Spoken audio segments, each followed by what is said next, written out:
네, 금일은 구글 리서치와 서울대학교 데이터 사이언스 대학원을 겸직하시며 활발한 교육과 연구 활동을 하고 계신 이준석 교수님을 모시고 이릭 라이징 스타 인터뷰를 시작하겠습니다. 네, 교수님 안녕하세요. 안녕하세요. 네, 교수님 먼저 간략한 소개 부탁드립니다. 예, 안녕하세요. 저는 서울대학교 데이터 사이언스 대학원에 지금 조교수로 근무하고 있는 이준석이라고 합니다. 저는 미국의 조지아 공과대학교에서 공학, 특히 머신러닝을 중심으로 박사 공부를 했었고요. 저희 지도 교수님이신 가일 레바논 교수님과 홍유환 자 교수님의 지도 아래서 추천 시스템, 레커멘데이션 시스템을 주제로 박사학위를 받았고요. 그 후에는 지난 6년 동안 구글 리서치에서 엔지니어로 근무하면서 그 비디오 컨텐츠 분석 기술 개발과 유튜브 비디오 레커멘데이션, 어노테이션 이런 쪽 서비스 개발에 참여를 했었습니다. 그리고 이번 학기 3월부터 이제 서울대학교 데이터 사이언스 대학원에 부임해서 구글이랑 지금 절반씩 겸직을 하면서 양쪽에서 일하고 있습니다. 네, 교수님 감사합니다. 음. 네, 그렇다면 교수님께서 지금까지 진행해 오신 주요 연구 분야에 대한 소개와 동향에 대하여 말씀 부탁드립니다. 예. 제가 지금까지 했던 연구는 크게 한 세 가지 정도로 분류할 수 있을 것 같은데요. 첫 번째는 레코멘데이션 시스템입니다. 제가 박사학위 공부를 주로 이쪽에서 이쪽 분야로 했었고요. 레코멘데이션 시스템이라는 거는 크게 얘기하자면은 주로 이제 퍼스널라이즈드 개인화해서 개개인의 취향을 데이터로부터 예측을 하고 그다음에 현재 그 사람이 어떤 서비스를 나 제품을 이용하고 있는 컨텍스트, 컴퓨터 시스템 같은 경우에는 어떤 장비를 가지고 접속을 했는지 시간대는 어떤지 뭐 이런 것들을 종합적으로 고려를 해서 그 사람이 지금 소비하기에 가장 좋을 것 같은 컨텐츠를 또는 제품을 선별해서 추천을 해주는 뭐 그런 시스템을 얘기하고 있고요. 크게 두 가지 방식으로 이제 기술적으로 보면 나눠지게 되는데요. 한 가지는 이제 컨텐츠 베이스드 컨텐츠 기반 방식이라고 해서 그 추천 대상이 되는 어떤 제품이나 서비스의 특성들을 이용을 해서 주로 이제 추천을 해 주는 겁니다. 예를 들어 영화를 추천한다고 하면은 이 영화는 뭐 액션 장르의 영화이고 그래서 "너는 액션 장르를 좋아하는 것 같아서 이걸 추천해 준다." 뭐 이런 식의 방식이 되겠고요. 또 한 가지 방식은 이제 협업적 필터링, 뭐 영어로 collaborative 필터링이라고 하는데요. 요런 방식은 그 유저가 어떤 유저인지 또 아이템이 어떤 아이템인지에 대한 정보를 거의 활용하지 않고 대신 어떤 유저가 어떤 아이템을 얼마나 좋아했는지 뭐 유저 35 번은 아이템 17 번이랑 25 번을 좋아했다. 이 사람은 45 번을 얼마나 좋아하겠냐. 요런 문제를 푸는 거라고 생각하시면 될 것 같고요. 주로 이제 시스템상에 나랑 비슷한 유저들이 어떤 유저들이 있는지 그리고 그 유저들이 어떤 콘텐츠를 주로 소비했었는지 요런 정보를 활용을 해 가지고 추천을 하는 방식이고요.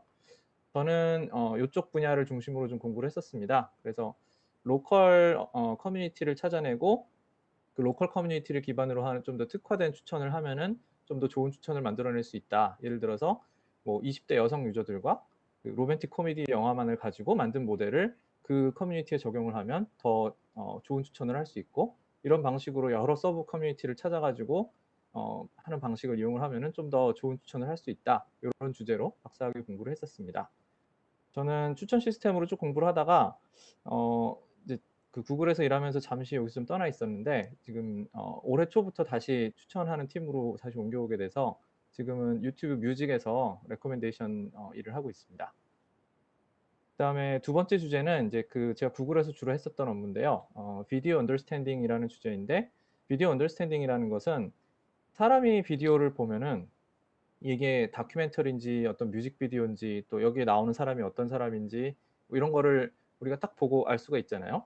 그런 거를 인간의 직관이라고 불러요. 직관이라는 능력을 이용해서 우리가 딱 보는 순간 그게 뭔지 알게 되는데 컴퓨터한테는 이 비디오라는 게 사실 그냥 이미지들이 쭉 연속해 있는 시퀀스일 뿐이고 그 이미지라는 건 결국 RGB 코드 컬러들이 쭉 나열되어 있는 거기 때문에 컴퓨터한테 있어서는 비디오라는 게 그냥 숫자들이 쭉 나열되어 있는 거에 불과해요.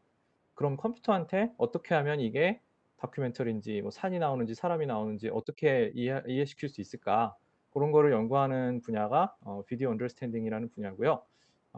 구글에서 했던 좀 더 상세한 연구는 잠시 후에 또 소개를 드리도록 하겠고요. 그다음에 세 번째 분야는 이 자연과학 쪽에 응용을 하는 분야인데요. 제가 이제 머신러닝이랑 컴퓨터 비전을 공부해 왔는데 이제 지금까지 이쪽 분야의 발전을 이끌어온 대부분의 연구들은 좀 더 상업적인 쪽에 많이 집중되어 있는 것 같습니다. 뭐 셀프 드라이빙 카 같은 것도 그렇고 유튜브 뭐 비디오 추천 이런 것도 굉장히 상업적인 이용들이 많은데요. 사실 지금은 좀 이걸 이런 것들을 자연과학적인 분야에 연구하는 데도 많이 활용을 하기 시작을 했고요. 이런 것들 중에 인류의 삶이나 어떤 실용적인 목적에서도 굉장히 유용한 것들이 많이 있습니다. 뭐 한 가지 예를 들면 제가 주로 해왔던 것 중에 하나가 그 기상 데이터가 있는데요. 기상 데이터에는 그 우리가 흔히 이제 컴퓨터 비전이라고 하면 RGB 색깔 코드로 되어 있는 채널들을 생각하게 되는데, 기상 데이터는 일단 지구상의 그 위도와 경도가 공간 좌표가 되겠고, 거기에 어떤 그 기상 데이터들이 있죠. 어떤 기압이라든지 풍향이라든지 풍속이라든지 이런 데이터들이 채널 역할을 해서 거기에 컴퓨터 비전 알고리즘들을 그대로 적용을 하게 되면은 뭐 어떤 극기후 현상, 예를 들면 뭐 태풍이 온다든지 뭐 허리케인, 미국에 이런 걸로 굉장히 피해가 특히 많은데, 그런 것들을 예측하고 어떻게 하면 이게 어떤 식으로 이게 발전해서 어디에 피해를 주고 언제 어떻게 소멸할지 이런 것들을 예측할 수 있고 추적할 수 있고 이런 쪽에 응용을 할 수가 있는데, 이런 분야들이 예전에는 물리 모델들을 사용을 했었어요. 근데 물리 모델들의 한계점은 우리가 일단 그 자연현상을 완벽하게 이해한 게 아니기 때문에 모델 자체가 일단 완전히 정확하지 않고요. 그다음에 계산량이 굉장히 많아서 이게 어 빠른 시간 안에 정확하게 계산을 하는 게 굉장히 어려웠었습니다. 근데 이제 머신러닝을 활용하게 되면은 훨씬 더 가벼운 모델로 훨씬 더 빠르게, 그리고 어떤 경우에는 더 정확하게 예측을 할 수 있는 경우가 많아서 이런 쪽으로도 좀 연구를 하고 있습니다. 제가 이제 서울대 시각정보처리 연구실을 운영을 시작하는데요. 요런 세 가지 분야 연구를 좀 균형 있게 수행하려고 계획을 하고 있습니다. 네, 교수님 말씀 감사드립니다. 네, 교수님께서는 현재 말씀해 주신 것처럼 구글에서 리서치 엔지니어로도 활동하고 계신데요. 네, 앞서 간략히 말씀해 주셨긴 하셨지만, 구글에서 진행하신 연구에 대한 소개와 또 감상에 대하여 말씀 부탁드립니다. 네. 구글에서는 제가 처음 한 4년 동안 비디오 언더스탠딩이라는 팀에서 이제 근무를 했었고요.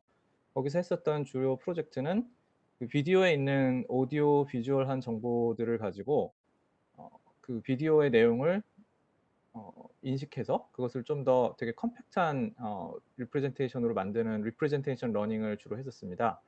비디오라는 게 워낙 용량이 크고, 그래서 머신러닝 모델이 학습하기에도 시간이 오래 걸리고 데이터를 구축하기도 굉장히 힘들고 이제 이런 챌린지들이 좀 있는데요. 그런 것들을 좀 어 실무에서 활용하기 위해서는 이렇게 컴팩트하게 작게 표현하는 것이 굉장히 중요하게 됩니다. 그래서 그런 연구를 좀 했었는데, 거기서 제가 주로 했던 거는 이런 오디오 비주얼한 로우 비디오 콘텐츠에서부터 그 시청자들이 유튜브에서 그 보는 패턴들이 있어요. 어떤 유저들이 주로 어떤 아이템들을 좋아하는지, 제가 추천 아까 잠깐 소개 드리면서 얘기했던 그 협업적 필터링이랑 관련이 깊은데요. 고런 두 가지 시그널을 같이 활용을 하면 얼마나 비디오를 좀 더 정확하게 표현할 수 있을까, 이제 이런 주제로 연구를 했었고, 2018년 KDD나 2020년 CVPR에 관련된 논문을 발표하기도 했었습니다. 그리고 이렇게 개발된 모델은 유튜브 비디오 추천이나 어떤 검색이나, 그다음에 또 불건전한 콘텐츠들이 요즘 굉장히 많아요. 그래서 그런 것들을 좋은 비디오를 추천하는 것 못지않게 이런 나쁜 콘텐츠들을 찾아내고 운영자들이 지울 수 있게 도와주는 역할이 또 굉장히 중요한데요. 그런 모델을 조금씩 넣어서 활용을 하고 있습니다. 네. 그리고 예. 예. 그리고 아니요. 더 말씀하셔도 괜찮습니다. 예. 요 팀에서 연구하면서 이제 했었던 또 다른 챌린지는 그 유튜브 8밀리언이라는 데이터셋을 만들었었어요. 그래서 여기서는 지금까지도 아마 현존하고 있는 가장 큰 비디오 데이터셋인 걸로 알고 있고요. 거기에 이런 오디오 비주얼 피처들을 뽑아서 같이 레이블들이랑 같이 공개를 해 놓고 비디오 클래시피케이션을 할 수 있는 큰 규모의 데이터셋을 제공을 해서 그 관련 분야의 같은 연구를 하시는 분들이, 특히 이제 회사에 이런 데이터 액세스가 없으신 분들이 좋은 연구를 많이 하실 수 있도록 기여하는 목적에서 이렇게 지원을 했었고요. 요걸 바탕으로 캐글에서 챌린지를 3년 동안 개최를 했었어요. 그래서 거기에 1,000명 넘는 팀들이 참여를 해서 굉장히 성황리에 마쳤었던 이제 좋은 예, 그런 기억이 있었고요. 제가 구글에서 연구하면서 느낀 좀 특징은, 일단 인더스트리 연구소다 보니까 그 회사의 실제 서비스를 개선하고, 그다음에 동시에 이 같은 분야를 연구하고 있는 학계와 잘 연계를 해서 학문 발전에도 같이 기여를 하는 이런 두 가지 목적을 동시에 달성하고 있는 연구소라는 생각이 들고요. 여기서의 특징은 실제 서비스 기반 데이터들을 활용을 할 수가 있고, 구글 세계 최고의 컴퓨팅 파워를 가지고 있는 회사로도 유명하기 때문에 이런 연구를 하기에 굉장히 좋은 환경이 갖춰져 있는 것 같습니다. 그래서 그런 점이 굉장히 좋았었고, 그 구글 연구의 좀 특징이라면 일단 거의 대부분의 연구들은 실제 서비스에 어떻게 적용을 할지를 염두에 두고 진행을 하게 되기 때문에 유저 숫자가 굉장히 많잖아요. 그래서 그 스케일을 굉장히 키우는 것에 대해서 처음부터 좀 염두에 두고, 뭔가 작은 토이 사이즈에서 뭐 이렇게 가지고 노는 거는 가급적 지양을 하고 가능한 한 최대한 크기를 키워서 하는 연구에 집중을 하고 있고, 이제 그런 것들이 가장 큰 챌린지가 되는 것 같습니다. 네, 감사합니다. 확실히 요즘은 텍스트보다는 영상 시대인 만큼 많은 분들이 유튜브를 애용하고 계신데요. 교수님 프로젝트 진행하신 거 들으니까 저희 일생활과 더 밀접하게 연관되어 있어서 더욱더 특별하게 느껴지는 프로젝트 같습니다. 네, 교수님께서는 구글뿐만이 아니라 마이크로소프트나 아마존 등 세계적인 IT 기업 현장에서도 연구 활동을 하셨는데요. 그곳에서 연구 활동을 하시면서 특별히 느끼신 점이 있으실 것 같은데 관련하여 말씀 부탁드립니다. 네. 제가 이 구글, 마이크로소프트, 아마존 인턴십을 전부 박사 과정을 하면서 이제 미국에 공부하는 동안 여름방학 때마다 이렇게 할 수가 있었는데, 저는 그게 굉장히 놀라웠었어요. 한국에서 공부할 때는 학부생이나 대학원생이 회사에 가서 이렇게 인턴을 하는 경우가 없진 않지만 아주 흔하지는 않았던 것 같고, 특히 미국에서는 학부 1학년 때부터 그거를 하더라고요. 그래서 우리나라에서는 제가 학부 다닐 때만 해도 1학년이 뭘 알아 좀 이렇게 생각을 했었는데, 그게 굉장히 다르게 돼 있더라고요. 1, 2학년 때부터 회사에서 채용을 해서 그 학생들이 할 수 있는 거를 가르쳐 주고, 실제로 업무에 투입이 돼서 뭔가 작지만 성과물을 낼 수 있도록 도와주고, 그런 식으로 우수하게 잘한 학생들을 3학년, 4학년 때도 계속해서 인턴으로 채용을 하고, 최종적으로는 정직원으로 이제 들어오게 되는, 이렇게 하니까 학생들도 다양한 회사를 좀 다양하게 겪어볼 수가 있고, 회사도 여러 캔디데이트를 고용해 가지고 어 뭐 테스트 해 본다고도 할 수 있고, 이제 뭐 가르쳐 준다고 할 수도 있고, 이렇게 서로서로 네. 많이 경험을 해 보고 서로 윈윈하는 느낌이 좀 있는 것 같습니다. 그래서 이런 점이 굉장히 좋아 보였었고, 저도 이제 거기 활용을 해서 여러 회사에서 좀 인턴을 할 수 있었는데요. 제가 회사들을 다니면서 좀 느낀 거는, 주로 제가 대기업에서만 일을 했었는데 그 같은 대기업이지만 문화가 굉장히 다르더라고요. 그 구글이나 마이크로소프트 리서치 같은 경우에는 좀 더 오픈하는 성향이 있는 거를 이제 느꼈습니다. 그래서 논문을 제출한다든지, 뭔가 뭐 학회에 가서 내용을 발표한다든지, 이런 식으로 외부에 또는 내부에 다른 직원들한테 우리가 공부하고 있는 거, 연구한 거, 또 발견한 것들을 이렇게 공개하고 서로 토론하고, 이런 것들이 굉장히 장려되는 문화이고, 저는 그런 게 굉장히 좋았었어요. 근데 이제 아마존에서 일했을 때는 좀 그거랑 다르게 느낀 게, 쪼금 더 그 지적재산권을 보호하는 쪽으로 초점이 맞춰져 있는 것 같고, 같은 회사 안에서도 서로 다른 부서들 간에 굳이 필요하지 않은 내용들은 좀 공유하지 않고, 그렇게 해서 최대한 그 아이디어나 어떤 지적재산권이 새어나가지 않게 하는 데에 더 집중한다라는 느낌을 받았었는데, 뭐 회사를 운영하는 입장에서 어느 쪽이 옳다고 할 수는 없고, 두 가지 다 굉장히 중요한 부분인 거는 맞는데, 저는 개인적으로는 제가 일하는 방식에 있어서 좀 더 오픈돼 있고 쉽게 토론할 수 있고 퍼블리케이션하고 외부에도 알릴 수 있고 이런 쪽이 좋아서, 뭐 아마존도 굉장히 좋은 회사고 오퍼를 받았었지만 이제 구글을 선택을 하게 됐었고요. 어 실리콘밸리 회사에서 일하면서 좀 느낀 일하는 방식에 있어서의 차이점은, 일단 전반적으로 마이크로 매니지를 하지 않는 거를 장려하는 것 같습니다. 그러니까 매니저가 자기 밑에 있는 부하 직원들한테 일을 주고, 그 사람을 믿고 알아서 할 수 있게 뭐 근무 시간이나 뭐 회사에 언제 나오는지, 뭐 주말에 일을 하라 말아라, 야근을 해라, 이런 거에 대해서 일체 간섭이 없고 기술적인 지원만 해 주고, 그 일을 최대한 빨리 해낼 수 있게 지원을 해 주는 역할을 매니저들이 주로 하고 있는 것 같았고요. 이제 반대로 이제 그렇게 하다 보면은 좀 실력이 부족하거나 처음 낯선 일을 맡았을 때는 좀 혼자서 진행하기 굉장히 어려울 수가 있는데, 그럴 경우에는 또 매니저한테 "나 이런 데서 막혀 있다."라고 얘기를 하면은 도움을 주고, 이런 식으로 운영이 되는 것 같았고, 이제 그러면 많이 나오는 질문이, 그걸 좀 악용해 가지고 이렇게 놀거나 뭐 "일을 열심히 하지 않는 직원도 생기지 않느냐?" 이런 얘기들이 나와서 저도 그거에 대해서 곰곰이 좀 생각을 해 봤었는데, 그게 가능한 이유가 철저하게 성과 중심으로 회사가 운영이 되는 것 같고, 그 성과가 기대치에 못 미칠 경우에는 경고를 주고, 뭐 경고를 2번 받으면 해고되고, 이런 것들이 모든 회사들이 공통적으로 다 있더라고요. 그러니까 어떻게 보면 자유롭게 풀어주고 너 하고 싶은 대로 일해라 하지만, 그 성과가 제대로 안 나오면은 정말 그 직장을 잃게 될 수도 있는 그런 분위기고, 그런 분위기다 보니까 거기 온 사람들이 사실 굉장히 똑똑하고 정말 열심히 일하는 사람들인데, 그 사람들하고 경쟁을 해가지고 뒤처지지 않으려면은 정말 그 악용하고 있을 시간이 전혀 없더라고요. 그래서 제가 뭐 우스갯소리로 항상 하는 얘기가, 구글이 왜 신의 직장인지 아시나요? 저요? 실내 직장 똑똑한 사람들이 많아서요. 네. 그렇게 이제 많이들 얘기하죠. 굉장히 뭐 자유롭고 식사도 주고 뭐 되게 잘해 주고 이렇게 좋은 직장이다. 신의 직장이다 이러는데, 뭐 어느 정도 맞는 얘기인데, 한편으로는 거기 있는 신들이랑 경쟁해야 돼서 저는 신의 직장이라고 얘기를 하고 다닙니다. 그러니까 저 굉장히, 예, 똑똑하고 열심히 일하시는 분들이랑 경쟁해야 되는 게 배우는 것도 많고 뭐 좋은 점도 많지만 또 되게 피곤하고 힘든 일이기도 하다는 거를 말씀드리고 싶었습니다. 신들이랑 경쟁해야 된다는 점이 굉장히 인상적인데요. 네, 교수님께서는 올해 3월 서울대학교 데이터 사이언스 대학원의 조교수로 임명되셨습니다. 네, 기업에 현재 재직 중이면서 교수를 겸할 수 있는 서울대의 첫 사례로 굉장히 많은 주목을 받으셨는데요. 네, 아무래도 글로벌 IT 기업에서의 경험은 학생들에게 큰 도움이 될 것으로 예상되는데, 교수님께서 생각하고 계시는 지도 방식이 있으신지요? 네. 저도 지금 방금 말씀드렸던 것처럼 우리 대학원 연구실을 좀 더 자율적이고 학생들이 스스로의 모티베이션을 가지고 연구하고 거기서 나온 성과를 스스로 가지고 나갈 수 있는 좀 성과 중심의, 그리고 자율적인 분위기의 연구실로 운영을 하고 싶고요.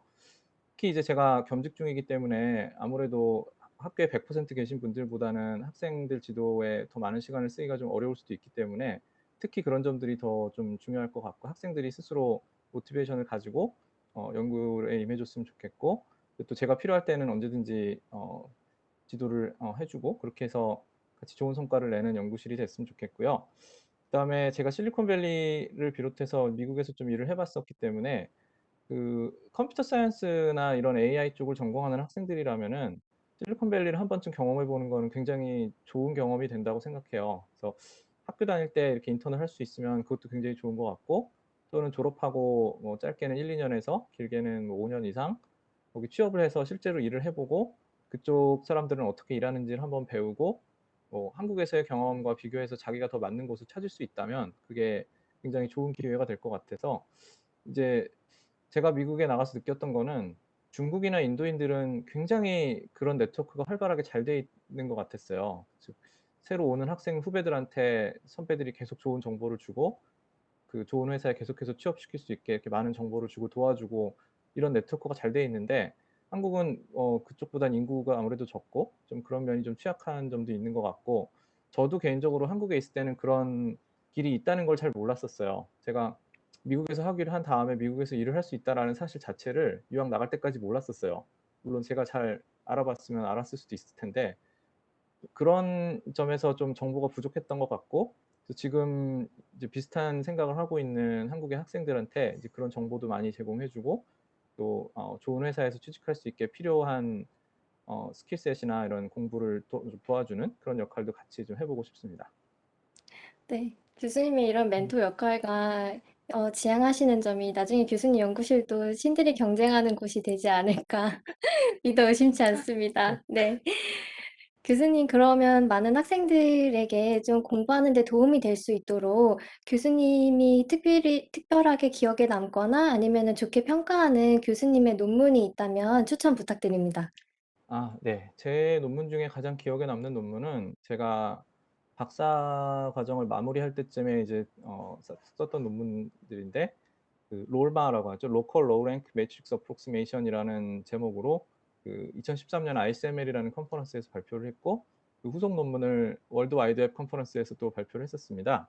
이 논문이 특별히 기억에 남는 이유는 제 지도 교수님이셨던 이제 가일 레바논 교수님이 그 2013년, 그러니까 제가 3년 차 올라가던 해부터 구글에 그 비지팅 스콜라로 안식년을 가셨어요. 그래서 이제 그때 저도 교수님을 따라서 그쪽 연구소에 가서 같이 하면서 이제 그쪽 구글 분들이랑 같이 썼던 논문인데, 제 매니저였었던 분이 요람 싱어라고 지금 프린스턴 교수로 가 계신 세계적인 대가세요. 그리고 같이 일했던 또 세미 벤지오 박사님도 지금 이제 구글 브레인을 오랫동안 이끌어 오셨던 이 분야의 또 굉장히 대가세요. 이런 분들하고 진짜 같이 일을 하다 보니까 제 지도 교수님마저 그분들의 학생인 것처럼 느껴질 정도로 진짜 대단하신 분들이고, 이분들이랑 같이 쓴 논문은 절대로 떨어지지 않더라고요. 다 한 번에 아, 바로바로 합격을 하고, 그러면서 저도 굉장히 많은 걸 배울 수가 있었고, 이렇게 썼던 이제 결과를 가지고 제가 그 2014년 월드와이드 웹에서 학생 최고 우수 논문상을 받게 됐어요. 굉장히 개인적으로는 영광이었고, 특히 이 학회를 서울에서 했었어요. 그래서 코엑스에 와서 그 상도 받고 논문도 발표하고 하면서 뭐 유학 나가서 뭔가 큰 성공을 좀 거두고 돌아온 것 같은 그런 개인적인 경험상 굉장히 기억에 남는 논문이었습니다. 네, 세계적인 학회가 우리나라에서 열리는 것도 조금 색다른데 그곳에서 특별한 상까지 받으셔서 더욱더 감회가 새로우셨을 것 같은데요. 네, 이렇게 교수님께서 성과를 내고 또 열정적으로 연구에 임할 수 있도록 교수님에게 영향을 미친 인물이 있으시다면, 네, 말씀 부탁드립니다. 아, 예. 지금 방금 했던 얘기에서 좀 이어질 것 같은데요. 두 분을 얘기하고 싶습니다. 한 분은 이제 제 지도 교수님이신 가일 레바논 교수님이 정말 개인적으로 가장 이상적인 지도 교수라고 생각을 했었고, 끝까지 그 믿음이 바뀌지 않았던 분이었는데, 저희 교수님은 연구실을 굉장히 조그맣게 운영을 하시면서 이제 소수의 학생들한테 충분한 시간을 써주시는 분이셨어요. 근데 이제 그런 교수님들의 좀 단점이 경우에 따라서 굉장히 마이크로 매니지를 하고 막 내일까지 가져와라, 뭐 주말에도 뭐 일을 해라 이러시는 분들도 또 많이 계신데, 미국에도. 근데 저희 교수님은 그렇지 않고 항상 좀 자유롭게 일만 이렇게 주시고 하라고 하시고, 대신 제가 필요해서 여쭤보러 가면은 굉장히 많은 시간을 내주시면서 그거를 하나하나 지도를 꼼꼼하게 해주셨었어요. 그래서 이제 배우기도 참 많이 배우고, 동시에 지치지 않고 공부를 할 수 있었던 원동력이 되었었던 것 같아서, 뭐 워크 앤 라이프 밸런스를 좀 지킬 수 있었고, 또 여행도 좀 많이 다니고 이러면서 삶을 가지면서 동시에 공부할 때는 또 막 할 수 있도록 그렇게 도와주셨던 것 같습니다. 그래서 저도 이제 학생들을 그렇게 지도해 보고 싶고 연구실도 그렇게 이끌어 보려고 생각하고 있고요. 두 번째는 방금 좀 전에 말씀드렸던 구글 인턴십 때 이제 같이 일했던 세미 벤지오 박사님이신데요. 이분은 그 딥러닝을 만든 것으로 유명한 그 다른 벤지오가 있어요. 요슈아 네. 벤지오라는 분의 친동생이세요. 그리고 형제가 두 분 다 굉장히 머신러닝계에서 뭐 대가로 유명하신 분들인데, 이분도 이제 구글에서 구글 브레인이라는 그 머신러닝을 총괄하는 팀의 리더로 얼마 전까지 일을 하셨어요.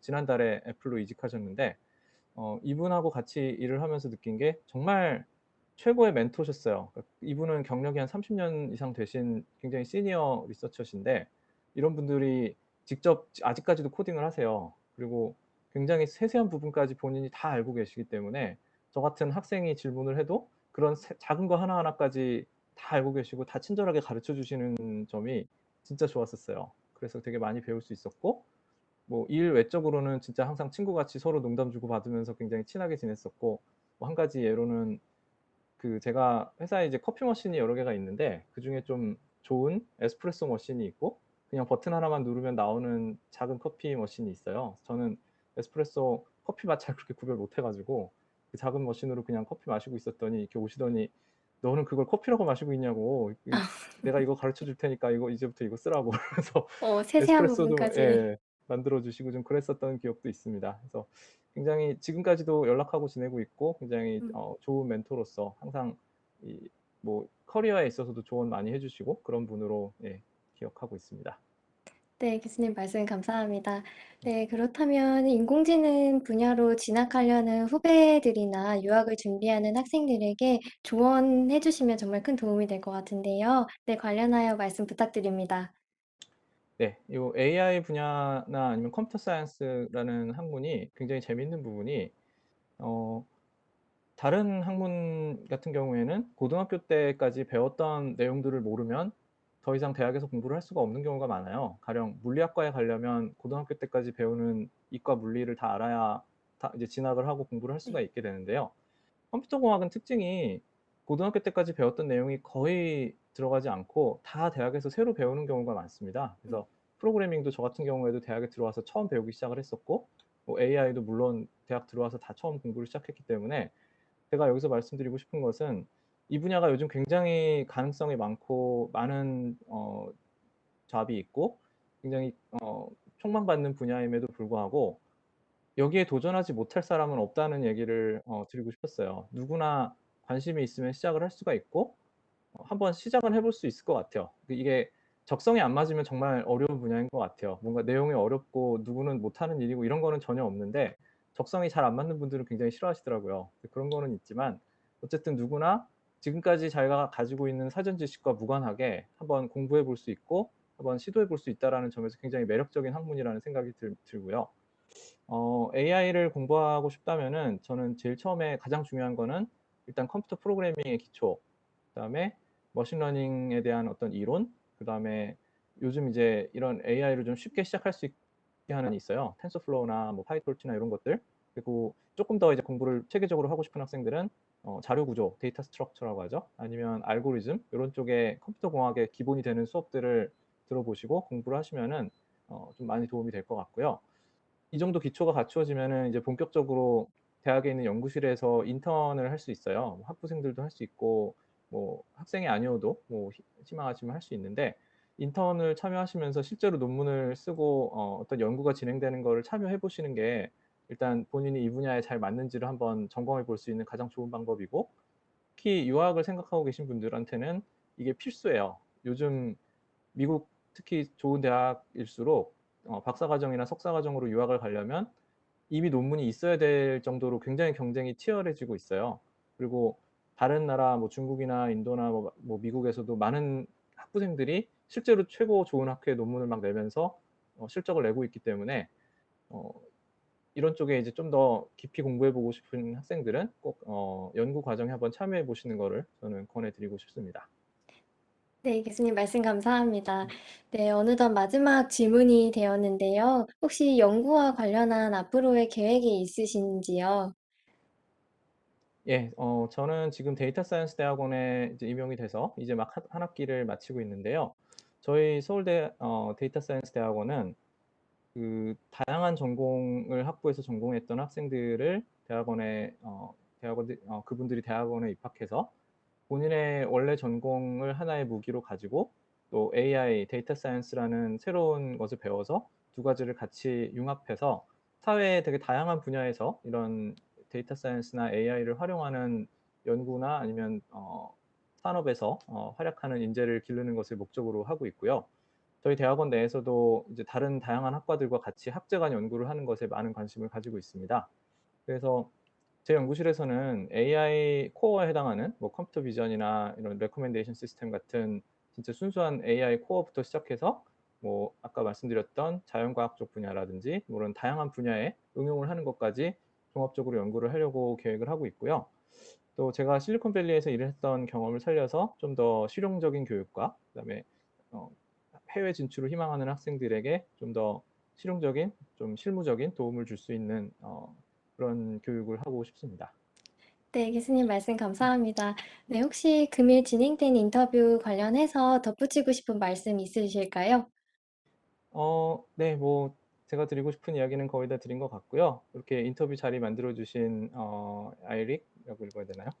저희 이릭이라고 보통 이릭? 읽습니다. 네. 네네. 이릭에 감사드리고, 예, 저희 데이터 사이언스 대학원의 진학이나 뭐 저희 연구실에 관심이 있으시거나 또는 연구 협력을 하고 싶으신 분들께서는 언제든지 편하게 연락 주시면 감사하겠습니다. 네, 교수님 오늘 말씀 감사드립니다. 네, 이번 인터뷰를 통해서 인공지능 분야의 연구자와 또 해외 진출을 꿈꾸는 학생들이 크게 동기부여 받았으리라고 생각하는데요. 네, 연구와 강의로 분주하신 가운데 귀한 시간 내어주신 이준석 교수님께 다시 한번 감사 말씀을 드리면서 이번 1위 라이징 스타 인터뷰는 이것으로 마치겠습니다. 네, 감사합니다. 예, 감사합니다.